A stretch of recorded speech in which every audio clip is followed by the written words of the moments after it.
કરવા ચોથ વ્રત વિધિ અને વ્રત કથા. વ્રત વિધિ. આ વ્રત આસો વદ ચોથના દિવસે આવે છે. આ વ્રત ખાસ કરીને પરણેલી સ્ત્રી પોતાના પતિના આયુષ્ય, સુખ અને સમૃદ્ધિ માટે કરે છે.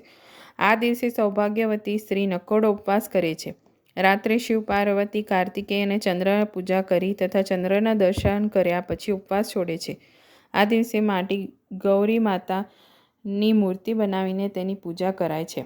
વ્રત કથા. એક દિવસ અર્જુન તપસ્યા કરવા માટે નીલગિરી પર્વત પર ગયો. ત્યારે આ બાજુ પાંડવો પર અનેક મુસીબતો આવી પડી. આથી દ્રૌપદી દુઃખી થઈ ગઈ. તેણે કૃષ્ણને આ મુસીબતમાંથી ઉગારવાની વિનંતી કરી. આથી કૃષ્ણએ જણાવ્યું કે એક વખત પાર્વતીએ પણ આવી મુસીબતના નિવારણ માટે ભગવાન શંકરને પૂછ્યું. ત્યારે ભગવાને કરવા ચોથનું વ્રત કરવાનું કહ્યું હતું, જેનાથી તમારી તમામ મુસીબતનું નિવારણ થશે. આ પછી શ્રી કૃષ્ણ ભગવાને એક વાર્તા કહી. પ્રાચીન સમયમાં એક ગુણવાન, બુદ્ધિશાળી અને ધર્મપરાયણ બ્રાહ્મણ રહેતો હતો. તેને 4 પુત્રો અને એક સુંદર તથા ગુણવાન પુત્રી હતી. બ્રાહ્મણે પુત્રો તથા પુત્રીના લગ્ન ધૂમધામે કર્યા હતા. પુત્રી પિતાના ઘરે આવી હતી. ભાભીઓ સાથે બહેને કરવા ચોથનું વ્રત રાખ્યું હતું. રાત્રે ભાઈઓ જમવા બેઠા ત્યારે તેમણે બહેનને જમવાનું કહ્યું, પણ બહેને કહ્યું કે ચંદ્રના દર્શન કર્યા પછી જ જમશે.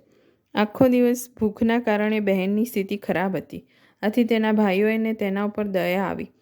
તેઓએ કપટ કરી કૃત્રિમ ચંદ્ર બનાવ્યો અને બહેનને તે જોઈ જમવાનું કહ્યું. ભાભીઓએ બહેનને ચંદ્રને અર્ધ આપવા કહ્યું, પરંતુ બહેને આપ્યું હતું. ભાભીઓએ એમ પણ કહ્યું કે આ કૃત્રિમ ચંદ્ર છે, પણ બહેન માની નહીં અને ભોજન કરી લીધું. ભોજન પત્યા પછી તરત જ તેના પતિનું મોત થઈ ગયું. આથી તે વિલાપ કરવા લાગી. આ સમયે ઇન્દ્રાણી પૃથ્વી પર વિચરણ કરવા નીકળ્યા હતા.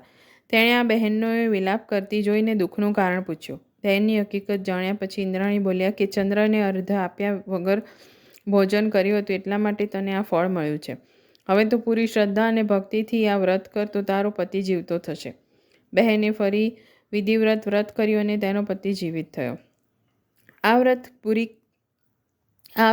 વાર્તા પૂરી કરી કૃષ્ણએ દ્રૌપદીને કહ્યું, તું પણ જો ભક્તિપૂર્વક આ વ્રત કરીશ તો તારા પર આવેલી મુસીબતો ટળી જશે. આથી દ્રૌપદીએ પૂરી શ્રદ્ધાથી વ્રત કર્યું અને તેની બધી મુસીબત ટળી ગઈ હતી અને પાંડવ પર આવેલું સંકટ ટળી ગયું હતું.